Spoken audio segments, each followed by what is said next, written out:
ዛሬ ማወራችሁ የአብዛኛው ሴቶች ችግር ነው፣ ጤናማ ያልሆነ የወር አበባ ምልክቶች። በእርግጠኝነት በጣም ይጠቅማችኋል። እስከ ቪዲዮ መጨረሻ ድረስ አብራችሁን ቆዩ። ጤናማ ስላልሆነው የወር አበባ ከማውራታችን በፊት እስቲ ጤናማ ስለሆነው በመናገር ልጀምር። ጤናማ የሆነ የወር አበባ ነው አንድ ሴት ያላት የምንለው አንደኛ በየጊዜው ጊዜውን ጠብቆ የሚመጣ ከሆነ ነው። ይሄ እንግዲህ ከ21 እስከ 35 ቀናትን ጠብቆ የሚመጣ ከሆነ ማለት ነው። ስለዚህ አንዳንድ ጊዜ 21 ቀናትን፣ 22 ቀናትን፣ 23 ቀናትን ሊሆን ይችላል። ግን ሬንጁ ከ21 እስከ 35 ቀናት ድረስ የሚቆይ ከሆነ መጠኑ በሚሊ ሊትር ሲቀመጥ 80 ኤምኤል ነው የሚለው። ያም ግን ያው ለመለካት ትንሽ ይከብዳል አይደል? በሞዴስ ብናስቀምጠው በቀን ውስጥ ከ3 እስከ 6 ሞዴስ መቀየር ጤናማ ነገር ነው። አንዳንድ ሴቶች ላይ አነስ ያለ የወር አበባ የሚያዩ ሰዎች አሉ። አንዳንዶች ደግሞ በጣም ብዛት ያለው የምንለው አይነት የሚያዩ ሰዎች አሉ። ስለዚህ በቀን ውስጥ ግን ከ6 በላይ መቀየር የለባቸውም። ከ6 በላይ የሚቀይሩ ከሆነ ደግሞ ብለን ስንመለከት ያ ማለት ምንድነው?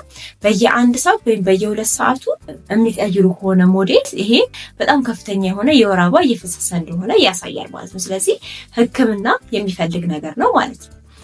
ምን ያህል ቀን ይቆያል የሚለውን ስንመለከት ጤናማ ከሆነ ከ2 እስከ 7 ቀናት ብቻ ነው መቆየት ያለበት። ስለዚህ ከ2 እስከ 7 ቀናት ውጪ ረዘም ላለ ጊዜ የሚቆይ ከሆነ በጣም አንሱ አንድ ቀን ብቻ መጥቶ የሚሄድም አይነትም ከሆነ እነዚህ ሁለቱም ጽንፎች ችግር እንዳለ ሊያሳዩ የሚችሉ ነገሮች ስለሆነ የጤና ባለሙያ ሄዳችሁ ማማከር አለባችሁ ማለት ነው። አሁን ደግሞ ጤናማ ያልሆነ የወር አበባ እንዲፈጥሩ የሚችሉ ነገሮችን እንመልከት። ለሕክምና እንዲመቸን ሲባል በሁለት ቦታ ተከፍሎ ነው የሚቀመጡት እና የመጀመሪያዎቹ እንግዲህ ስትራክቸራል የምንላቸው ናቸው። እነዚህ ደግሞ የተለያዩ የማህፀን ሁኔታን ለማየት የሚጠቅሙ መሳሪያዎች ለምሳሌ አልትራሳውንድ፣ ኤምአርአይ የምንለው፣ ሲቲ ስካን የምንለው። ስለዚህ በእነዚህ በመጠቀም ብንመለከት ችግሮቹን በቀላሉ ለማወቅ የምንችልባቸው ከሆኑ እነዚህ ስትራክቸራል እንላቸዋለን ማለት ነው። ነገር ግን አሁን ባልኳችሁ መሳሪያዎች ደግሞ በቀላሉ በመመልከት ብቻ ሊታወቁ የማይችሉትን ችግሮች ደግሞ ነን ስትራክቸራል ብለን ለሁለት እንከፍላቸዋለን ማለት ነው። ስለዚህ እንዲሁ ለጠቅላላ እውቀት እንዲረዳችሁ ያህል ቶሎ ቶሎ ምን እንደሆነ ልንገራችሁ። ስትራክቸራል የምንለው ወይም ደግሞ በእነዚህ ባልኳችሁ መሳሪያዎች በቀላሉ በማየት ማወቅ የምንችላቸው ከዚዎች ውስጥ የመጀመሪያ ፖሊፕ የምንለው ነው። ይሄ እንግዲህ በማህፀን የውጭኛው ግድግዳ ላይ የሚፈጠሩ ጤናማ ያልሆኑ እድገቶች ናቸው። ብዙ ጊዜ ግን ከካንሰር ጋር የተያያዙ አይደሉም። ስለዚህ እነዚህም አንዳንድ ጊዜ ጤናማ ያልሆነ የወር አበባ እንዲፈጠር ወይም ደግሞ የደም መፍሰስ እንዲፈጠር ምክንያት ሊሆኑ ይችላሉ። ሁለተኛው እዚህ ውስጥ የሚካተተው ደግሞ አዴኖማዮሲስ የሚባለው ህመም ነው። የማህፀን ግድግዳ እንግዲህ ሁለት ክፍሎች አሉት። ኢንዶሜትሪየም የምንለው ማለትም የውጭኛው የማህፀን ግድግዳ ሲሆን በውስጥ በኩል ደግሞ ጡንቻዎቹን ደግሞ ማዮሜትሪየም እንለዋለን ማለት ነው። ስለዚህ ይሄ ኢንዶሜትሪየም የምንለው ክፍል በማህፀን ጡንቻ ላይ ወይ ማዮሜትሪየም በምንለው ክፍል ላይ ሲገኝ አዴኖማዮሲስ የምንለው ነገር ይፈጠራል ማለት ነው። ማህፀን የውጭኛው ግድግዳ ከአሉት ሆርሞኖች ጋር በጣም የተያያዘ ነው። ስለዚህ የወር አበባ እንዲፈጠር ከሚሆኑበት ምክንያቶች ውስጥም ደግሞ አንዱ በዚህ በውጭኛው የማህፀን ግድግዳ ላይ የሚፈጠሩ ለውጦች ናቸው። በመጀመሪያው አጋማሽ ወይም ደግሞ የወር አበባ ሳይመጣ በፊት ባሉት ጊዜያት ውስጥ የማህፀን ግድግዳ እየወፈረ እየጨመረ ይሄዳል። ያ ደግሞ የሚሆነው በሆርሞኖች ምክንያት ነው። ከዛ በኋላ ግን እርግዝና ሳይፈጠር ሲቀር ደግሞ ይሄ የውጭኛው ግድግዳ ያልኳቸው ወይም ኢንዶሜትሪየሙ እየፈራረሰ በደም መልክ ይመጣል። ይሄንን ደግሞ የወር አበባ እንለዋለን ማለት ነው። ስለዚህ ይሄ ኢንዶሜትሪየም ወይም ደግሞ የማህፀን የውጭኛው ግድግዳ በጡንቻዎቹ ላይ በሚኖርበት ጊዜ ተመሳሳይ ነገር በጡንቻዎቹ ላይ ይፈጠራል ማለት ነው። ነገር ግን እንደ ውጭኛው ሌየር በቀላሉ ደሙ ፈሶ መውጣት አይችልም። ስለዚህ ከዛ ጋር ተያይዞ ህመም ሊኖረው ይችላል ማለት ነው። ስለዚህ ይሄንን አዴኖማዮሲስ እንለዋለን። ይሄም ደግሞ ከፍተኛ የደም መፍሰስ እንዲኖር ምክንያት ከሚሆንበት እንዲሁም ደግሞ ከፍተኛ ህመም ያለው የደም መፍሰስ እንዲኖር ከሚሆንበት ምክንያቶች ውስጥ አንዱ ነው ማለት ነው። ሶስተኛው የማህፀን እጢ ወይም ማዮማ የምንለው ነው። በዚህ ዙሪያ ደግሞ የሰራሁት ቪዲዮ አለ፣ ካላያችሁት ሄዳችሁ ተመልከቱ። ስለዚህ ማዮማን በሚኖርበት ጊዜ አሁን የምንናገረው አይነት የደም መፍሰሶች ሊኖሩ ይችላሉ ማለት ነው። በአራተኛነት የሚቀመጠው ከካንሰር ጋር የተያያዙ ሁኔታዎች ሲኖሩ ነው።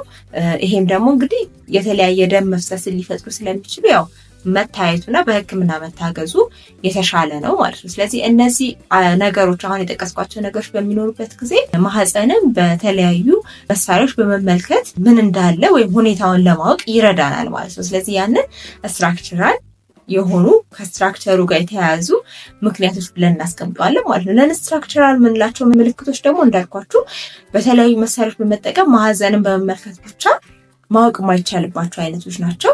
እዚህ ውስጥ የሚቀመጠው የመጀመሪያው ኮአጉሎፓቲ ምንለው ማለትም የደም መርጋት ጋር የተያያዙ ችግሮች ማለት ነው። ስለዚህ ይሄን በሚኖርበት ጊዜ ጤናማ ያልሆነ የደም መፍሰስ በየጊዜው ሊፈጠር ይችላል። ሁለተኛው ደግሞ ኦቭላቶሪ ዲስፋንክሽን የምንለው ማለትም እንቁላል ከእንቁልጢ ከምንለው ክፍል ከመነቃቋ ጋር ተያይዞ ያለ ችግር ማለት ነው። ስለዚህ እዛ ጋር ያለ ችግር ሲኖር በትክክል እንቁላል ማትለቀቅ ከሆነ ወይም ደግሞ የምትለቀቀው ጊዜዋን ጠብቆ ካልሆነ ከማህፀን በሚፈሰው ደም ላይ ተጽዕኖ አለው የራሱ የሆነ ማለት ነው። ስለዚህ ኦቭላቶሪ ዲስፋንክሽን የምንለው አንዱ ምክንያት ሊሆን ይችላል ማለት ነው። እዚህኛው ክፍል ላይ በሶስተኛነት ደግሞ የሚቀመጠው ከኢንዶሜትሪየም ጋር ተያይዞ ያሉ ኢንዶሜትሪየም የምንለው ቅድም ያልኳችሁ የማህፀን የውጭኛው ግድግዳ ነውና እሱ ጋር ባሉ የተለያዩ ችግሮች ምክንያት በትክክል የሚፈሰውን ደም ኢንዶሜትሪየም መቆጣጠር ሳይችል ሲቀር ይሄም ጤናማ ያልሆነ የወር አበባን ሊያመጣ ይችላል ማለት ነው።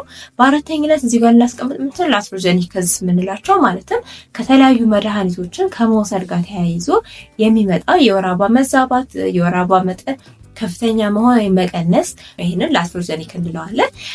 ከዛ ውጪ ደግሞ እነዚህ እስካሁን የጠቀስኳቸው ውስጥ ደግሞ መክተት የማንችላቸው የተለያዩ ሰዎች ላይ በተለያየ ምክንያት ሊፈጠሩ የሚችሉ ዩኒክ የሆኑ ከጄኔቲክስ ጋር ወይ ከተለያየ ነገር ጋር የሚያያዙ አይነት ችግሮች ሲኖሩ ደግሞ ክላሲፋይድ ያልሆኑ ብለን ልናስቀምጣቸው እንችላለን ማለት ነው። ስለዚህ በአጠቃላይ እንግዲህ እነዚህ ሁሉ የጠቀስኳቸው ነገሮች የተዛባ የወር አበባ ወይም ደግሞ ጤናማ ያልሆነ የወር አበባ እንዲፈጠር ምክንያት ሊሆኑ ይችላሉ ማለት ነው። ስለዚህ በአጠቃላይ በሕክምና ቋንቋ ስናስቀምጠው ይሄንን አብኖርማል ዩትራይን ብሊዲንግ እንለዋለን። ያ ማለት ምንድነው? አንድ ሴት ነፍሰ ጡር ሳትሆን ወይም ከእርግዝና ጋር ባልተያያዘ ምክንያት እንዳልኳችሁ ቅድም የተቀመጡ ጤናማ የሆኑ የወር አበባ ብለን ያስቀመጥናቸው ነገሮች አሉ። ከነዛ ውጭ የሆኑ ምልክቶች ሲታዩባት ይሄ ጤናማ ያልሆነ ከማህፀን የደም መፍሰስ ወይም ደግሞ አብኖርማል ዩትራይን ብሊዲንግ ብለን ልናስቀምጠው እንችላለን ማለት ነው። ዛሬ ይህን ሁሉ ነገር ያወራሁላችሁ ነገሮች በሚከሰቱበት ጊዜ ምን ምን ችግሮች ሊያመጡ ይችላሉ የሚለውን ስንመለከት የመጀመሪያው ነገር ከፍተኛ የሆነ የደም መፍሰስ ካለ ወይም ደግሞ ረጅም ጊዜ የሚቆይ የደም መፍሰስ በሚኖርበት ጊዜ ለደም ማነስ ሊያጋልጥ ይችላል። ይሄ ደግሞ የራሱ የሆኑ ጉዳቶች አብሮት አሉ ማለት ነው። እንዲሁም ደግሞ ከፍተኛ የሆነ ድካምን ሊፈጥሩ ይችላሉ፣ ማዞርን ሊፈጥሩ ይችላሉ። ሌላው ደግሞ መሃንነትንም ሊያመጣ ይችላል። በተለይ ኦቭላቶሪ ዲስፋንክሽን ያልነው ያ ማለት ምንድነው? እንቁላል በየወሩ በትክክል ወደ ማህፀን ማትለቀቅ ከሆነ እንቁላሏ ካልተለቀቀች ደግሞ እርግዝና ሊፈጠር አይችልም። ስለዚህ ለዛም ሊያጋልጥ ስለሚችል እንግዲህ ዋና ዋና ችግሮች ምንላቸው ከተዛባ ወይም ደግሞ ጤናማ ካልሆነ የወር አበባ ጋር ተያይዞ የሚመጡ ነገሮች እነዚህ ናቸው ማለት ነው። ቅድም የነገርኳችሁ ምልክቶች በሚኖሩበት ጊዜ በተለይ ብዙ ሰዎች ላይ ደግሞ ምና ያለው ከ7 ቀን በላይ የወር አበባ ደም እየፈሰሳት ነገር ግን ያው ምንም ማለት አይደለም የተፈጥሮ አካል ነው በሚል የሚቆዩ ሰዎች አሉ። አንዳንዶች ደግሞ ከፍተኛ የሆነ መጠን እየፈሰሳቸው ብዙም ኮንሰርን ላይሰጡት ይችላሉ። በተለይ ደግሞ ገና የወር አበባ መምጣትን እየጀመሩ ያሉ ልጆች ላይ በአስራዎቹ እድሜዎች ውስጥ ያሉ ሴቶች ላይ በተለይ ይሄ ነገር ያጋጥማል። የወር አበባ በትክክል ሪትሙን ጠብቆ በየወሩ በትክክል ለመምጣት ትንሽ ጊዜ ይፈልጋል እና ግን እንደዚህ አይነት ነገር በሚፈጠርበት ጊዜ ላይነግሯችሁ ይችላሉ። በአብዛኛውን ጊዜ ከፍተኛ የሆነ የደም መፍሰስ የሚያመጣው ይሄ ያልኳቸው የደም ማነስ ብዙውን ጊዜ የሚጎዳው ደግሞ እንደዚህ ወጣት ሴቶችን ነው፣ ገና ወደ ጉርምስና እየገቡ ያሉ ሴቶችን ማለት ነው። ስለዚህ በደንብ አድርጋችሁ እነሱ መከታተል ይኖርባችኋል ማለት ነው። ዛሬ ጤናማ ባልሆነ የወር አበባ ዙሪያ ላይ ያዘጋጀላችሁ ቪዲዮ ይህን ይመስል ነበር። ምናልባት ጥያቄ የፈጠረባችሁ ነገር ወይ መግለጽ ያለብኝ ነገር ካለ እንደተለመደው ኮሜንት ላይ አስቀምጡልኝ። በነገራችን ላይ ማንኛውም ልታማክሩ የምትፈልጉት ነገር ካለ ኮሜንት ላይ ማስቀመጥ ትችላላችሁ፣ ወይም ደግሞ በሌሎች የማህበራዊ ሚዲያ ገጾቼ ላይ መልእክት ልትልኩልኝ ትችላላችሁ። በቀጥታ አይቼ መልስ እሰጣችኋለሁ ማለት ነው። በቀጣይ እንዲሰራላችሁ የምትፈልጉት ቪዲዮ ካለ እንደተለመደው ኮሜንት ላይ አስቀምጡልኝ። ለማታውቁኝና አዲስ ለሆናችሁ እኔ ስሜ ረዴት እንዳለው ይባላል።